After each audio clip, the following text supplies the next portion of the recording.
Quiet on the set. And action. Welcome to Media and Monuments podcast, presented by Women in Film and Video in Washington, D.C. Media and Monuments is conversations featuring industry pros speaking on a wide range of topics of interest to media makers. Write one sentence for a chance to win up to $10,000 to fund your short film. That's the premise behind the Film Fund, a unique grant program that offers funding to filmmakers based on this one simple level playing field concept. Today, I'm sitting down with Film Fund founder and CEO Thomas Verdi to learn more about this refreshingly straightforward system for helping get projects made. Welcome, Thomas. Thank you for joining us on the podcast. Thanks so much for having me, Candice. Super excited to be here. So as the founder of the Film Fund, that story starts with your story, I guess. So how did you get into media making? Yeah, so I started in college, really. I thought I wanted to go to school for engineering. I went to Lehigh University in Pennsylvania and got a couple of months into calculus and just hated it. So I switched to English and creative writing and started teaching myself screenwriting on the side. And I was looking for funding for a short script that I had gotten into a contest out in LA, Holly Shorts Screenwriting. They have a film festival, but they also have a screenwriting competition. And I was named a semifinalist. I was like, oh, okay, this script must be pretty decent. Maybe it'll be worth trying to produce. So I tried to get funding for it. And I just realized how difficult that process actually is, especially for a short film. I was also doing an entrepreneurship program at the time. So I created the Film Fund as one of my capstone projects and then continued through it in an independent study, as well as a fifth-year master's program at Lehigh, where I was able to really flesh it out and just kept doing it on the side. I worked as a producer at a digital agency in the Philly suburbs for about a year and a half, all while doing the Film Fund on the side, and then still filmmaking as well. I was doing short films, passion projects. I always just, I fell in love with storytelling. I've always been a big reader, and I was always watching movies growing up, and I didn't really realize that filmmaking could be a career. I was pretty ignorant in terms of the whole industry. I started an ad agency recently, which kind of spun out of the Film Fund called FF Branded, and I realized I made a Crest toothpaste spec commercial with my sister on our VHS camcorder when I was 5 or something. So I should try to dig that up. But yeah, I've always been making videos since I was 5, I guess. And yeah, I just kind of fell into, or I formed my career around that. Awesome. Yeah, it sounds like creative spirits tend to find ways to create things with all the tools they have at their disposal. I know I made videos with my brother and everything as well growing up. But yeah, so I guess this might date you a little bit, but so when was that? How long has the Film Fund been around? We're relatively new. I think I've been doing it. I looked at my LinkedIn the other day and 6 years was coming up. Okay. So I think I started around 2017. And it does feel different with the pandemic as well. Time doesn't make sense anymore. But yeah, so just to give people some background, do you have what is the process? What is the Film Fund? When people come in, obviously we opened with saying it's one sentence. So yeah, talk us through the process a little bit. Yeah, so it is pretty simple. You write one sentence for a chance to receive up to $10,000 and other prizes, depending on our sponsors, to produce your short film. Now, there are things we look for in that sentence. There are two main components that we judge on. One is how compelling is the premise. We have blog posts on our website to kind of explain, well, what does compelling mean? If someone really wants to do a deep dive, or they send us an email and say hey, what do I really want to focus my sentence on? We send them a few posts. What makes a sentence compelling? And for us, it's really two things. It's conflict and stakes. What is the conflict of the story? What are the opposing forces going on, whether that's internal or external conflict? And what are the stakes of that conflict? What's going to happen? What's the risk if whatever doesn't come to fruition in that premise? So I know that sounds pretty vague, but we have examples on our website as well if you want to check that out. And then the second thing we look at in the sentences is the use of funding.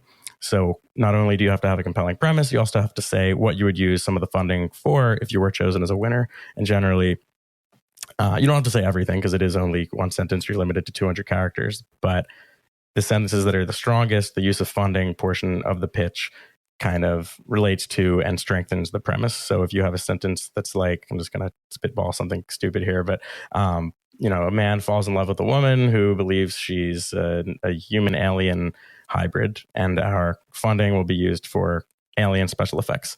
That's a good use of funding because it relates to the premise and it's pretty specific, and it shows us, okay, this filmmaker has a clear plan for what they're going to use a bulk of the funding for.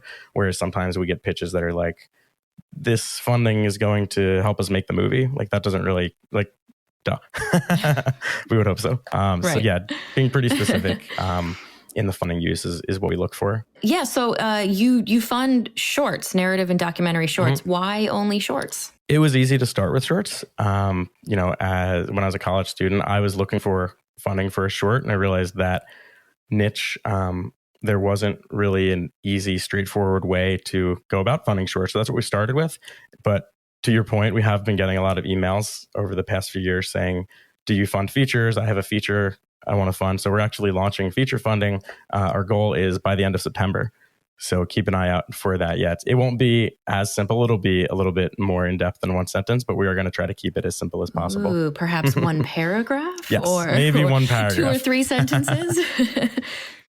So it looks like currently there's 6 different judges for selecting winners based on these sentences. How do you select those judges? What do you look for in a good judge? Just to be completely transparent, the first judges were either friends of mine from school, or one of them is a former professor of mine, Dawn Keatley.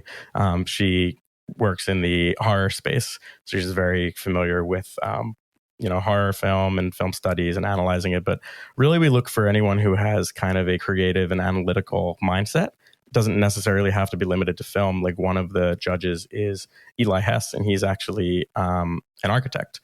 And I was interested in having him as a judge, just because I wanted a non-filmmaker judge. I wanted someone who was passionate about filmmaking, movies, and storytelling, which he is. But I wanted kind of an outsider perspective, because sometimes as filmmakers or directors, producers, whatever role you fit into within film, we kind of look for certain specific things. And I wanted an outside perspective on that. But yeah, in general, we look for creative people who do have experience evaluating projects and pitching projects. So Eli is kind of an outlier there, but he has experience now. We've been doing it for almost 6 years. You span style preferences as well, I guess, right? Because obviously some people have preferences. They love horror, for example, or they love action, or they love romantic or comedy. Yeah, like I would say Brandon Harrison, one of our judges, his experience comes from the documentary side, probably more than the narrative side. So we do have it runs the gamut on what our judges kind of prefer and their tastes, so we get a good balance. Excellent. And do all of the judges look at every single sentence, or do you divide and conquer? Like, how do you tackle all of the entries? Yes, so they do receive all the sentences. Okay, so it's like a consensus then. Yep. Cool. So how long do you think that process takes? Like, when someone submits it, how quickly are you whittling down all of the entries? Yeah, so we do 4 contests per year, so we do have to move pretty quickly. So the contest periods are 8 weeks long. Sometimes we extend the deadline. If you want to stay up to date on that, make sure to subscribe to the newsletters. That's pretty much where all of our communication comes from. But judging period is about a month, I would say. So once the contest closes and we process all the entries and pick our finalists and then the final winners, that takes it's usually less than a month, but usually I say within 1 month after the deadline. Mm-hmm. Do you have a cap on how many entries you allow, or is it just during the time it's open, as many as you get in? Yep. Just during as many as we get. Okay. Yep. That's awesome. And then, so you basically then award, you said 4 times a year. Mm-hmm. And then is it 1 for narrative and 1 for documentary each of those 4 times? Okay, yes. So that's 8. Okay. And then these are funded exclusively through applicant entry fees. Is that correct? Or do you have any other support? Well, it depends if we have a sponsored prize or not. So sometimes we'll work with, I'm in Philly, so most of our sponsors have been in Philly. But if we do an in-kind prize, like Maestro Filmworks, local production company here, they occasionally sponsor a post-production prize, so either editing or color grading, depending on what we agree on. And that'll be obviously, donated by them in kind. Same with Expressway Cinema Rentals. They're a local rental house. They'll sponsor a weekend camera package that then is shipped to the winner for a 2-day rental. So those are in kind. All the other cash funding, so to speak. I mean, it's digital or I mail a check. That is from the entry fees. Okay, that's wonderful. It's a great model. It sounds like, and is this all? It's all in the U.S., correct? So we're actually international. One of our previous winners was a Maestro Filmworks prize winner. He was from Ireland. They were just in the Galway Film Flag, I think is how you say it. That's like their word for festival. And then we had a winner who is based in Australia. The majority of our users are in the US, but we do get entries from India, from the UK. It's kind of all over the board there. That's awesome. That's really amazing and inclusive because this is such a great program. It sounds like it was born a lot from your personal experience of not wanting to deal with all of the paperwork and the hassle of all of the funding that goes into it. So it focuses on letting creatives focus on the art and the creativity. 100%. Yeah, I kind of took my own, I don't want to use the word struggles because it's not like, I guess, yeah, like the struggle I had with going through that grant process. I submitted to grants and some of them are like 20 pages long. I actually met with one grant committee and they said, oh, this is looking really good. You're like, I'm not supposed to tell you this, but you're likely going to receive this grant. I was like, oh my God, that's so exciting. And I didn't end up getting it. I was like, I just spent hours and hours and hours meeting with them and writing this proposal. And it was just so frustrating. So I took that and I also combined it with what I learned in my entrepreneurship courses, the MVP mindset in product development, minimum viable product. So make the simplest version of your product or service you can to test the idea. That's really what we're doing with short films and the one sentence pitches. Like, okay, what's one sentence? Let me test this story idea in one sentence and see if it's producible. So yeah, I definitely drew on my own experience for sure. Yeah, well, that's where a lot of the best solutions come from. You find something that needs improvement and that's how you begin. The website is also just a really great resource in general. It's got a lot of educational links and tips and articles and things like that. Things for pre-production, post-production, writing. There's also a blog and a podcast. I definitely encourage listeners to check it all out. And you also support films in different ways, sometimes if they're not the winners. So what drives this like desire to be an advocate for filmmakers in general in the filmmaking process? Yeah, I mean, it's a few things. One, as a business owner trying to get the word out there, SEO is a thing, search engine optimization. So the more content you have that people are searching for on Google, the easier you're going to come up in search results. But another big part of it is with filmmaking, I'm really self-taught. Lehigh had a film studies minor that was more, there's a distinction between production and, film studies. Film studies more about analyzing films as works of art, like a novel, writing papers about them.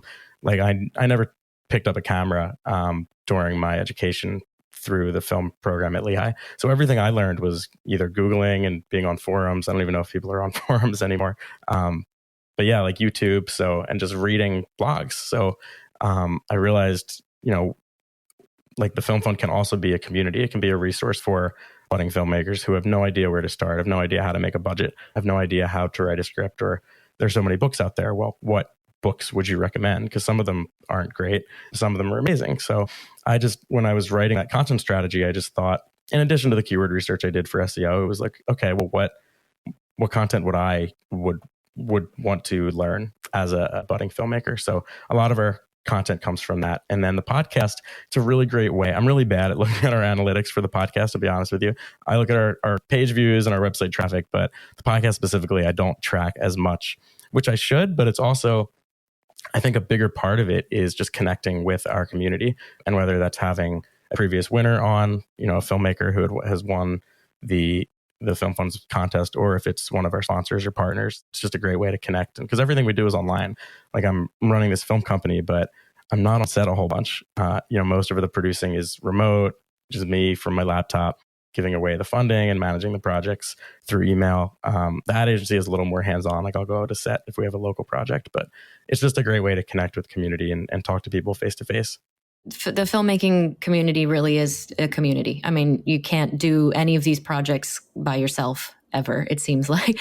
And it's all networking, getting to know. So this is a really valuable resource. Anyone would be absolutely stoked to see all the stuff that you have there that you offer. That podcast, it's an additional educational thing as well. It sounds like. So you've got past people. Yeah, we mostly talk about, most of the guests are previous winners. So, I mean, it's definitely educational, not in the sense of like we're going to cover screenwriting today. We're going to cover budgeting today.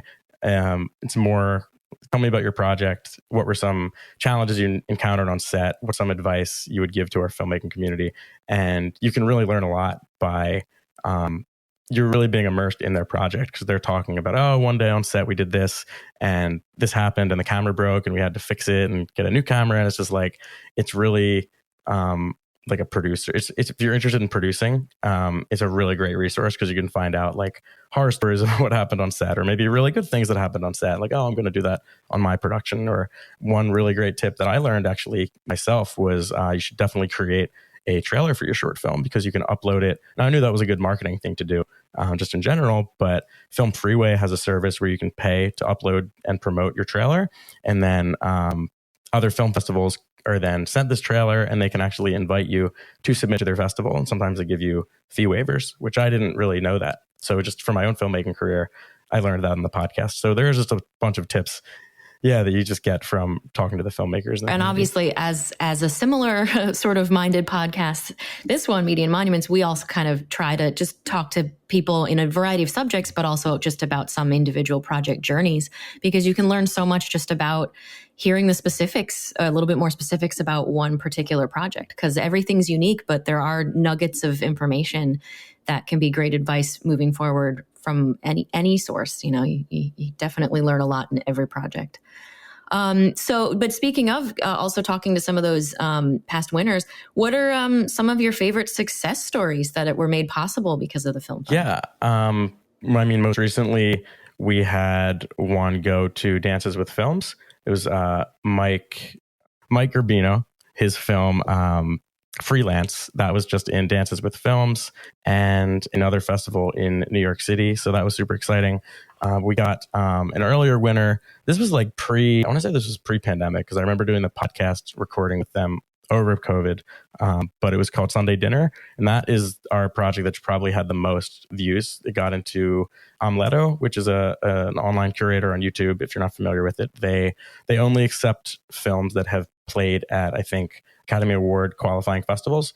So we got selected on Omletto. That was super big for us. I don't know I could pull it up, but I think it has close to 100,000 views or maybe more. So that's super awesome just to get his work out there, and just him and the team. They, getting, and it's networking too, just like meeting people. One of the producers, Darren Miller, he's on I don't know his exact title now, but he works with Funny or Die, doing their digital content. So that was super cool just to get to know those guys and get their work out there online. So yeah, it's really cool to see festivals coming back too.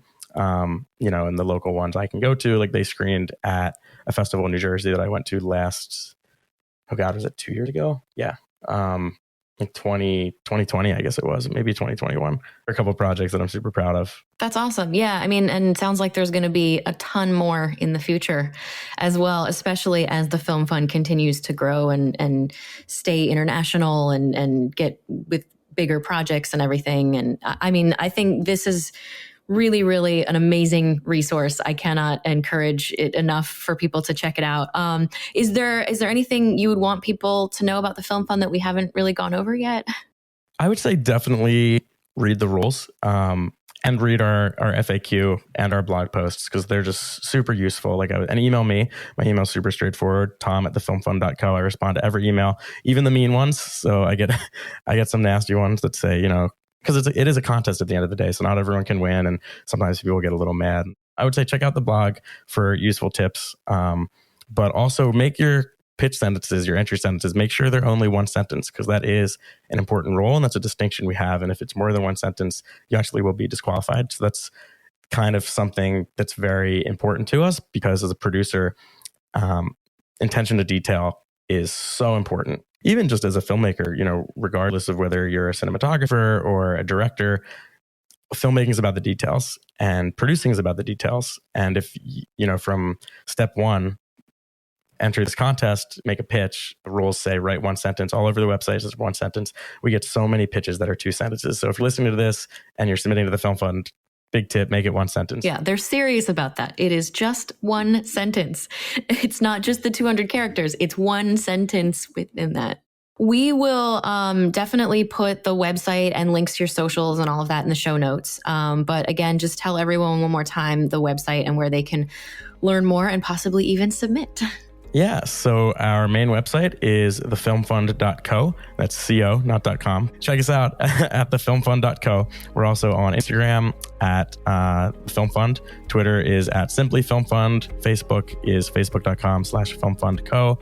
And we have a LinkedIn, which is just the Film Fund. Thank you so much. I've enjoyed learning a lot more about the Film Fund and also learning more things while checking out filmfund.co and seeing all of the resources that you have there. So thank you so much for talking with us today. And definitely, all listeners, check out thefilmfund.co. Thanks so much, Candice. It was great chatting with you as well. Thank you for listening to Media and Monuments, a service of Women in Film and Video in Washington, D.C. Please remember to review, rate, and subscribe wherever you listen to this podcast. For more information about WIF, please visit our website at WIF as in Frank, V as in Victor.org.